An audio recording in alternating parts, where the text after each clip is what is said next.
For those of you who have been following me for a while, you know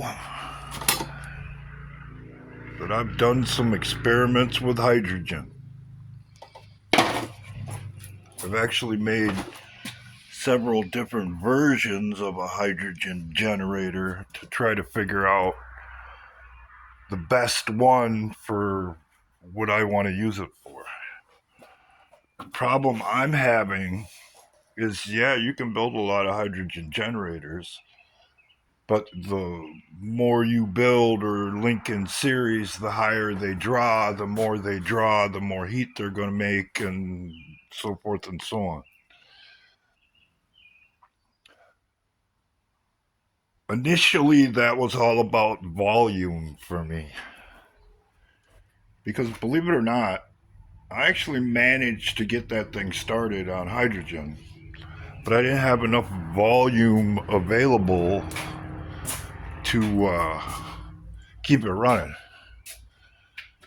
Because just the little bit of a canister that you can use to run everything efficiently without a massive power source and the ability to store a little bit of gas under pressure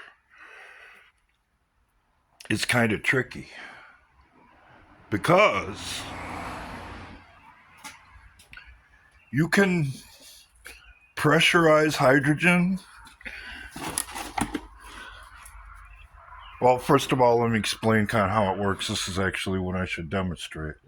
But a little bubble of hydrogen will make a little pop when you ignite it. A big bubble of hydrogen, or a few bubbles of hydrogen, will pop loud enough to make your ears ring. But if you fill up something like this with hydrogen and oxygen, if it goes off or something goes astray, you might not live to tell about it.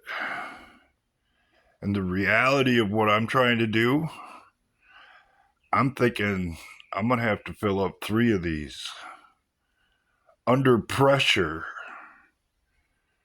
to be able to go down the road, at least for a little ways.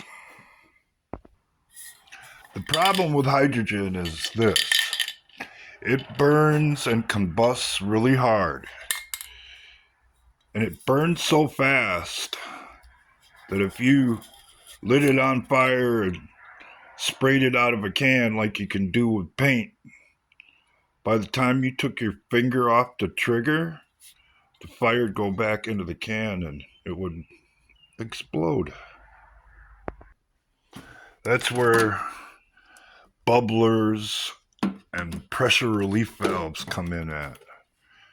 Because basically, if you're going to build any kind of hydrogen fuel cell type system, as far as I'm concerned, it's got to be snapped together.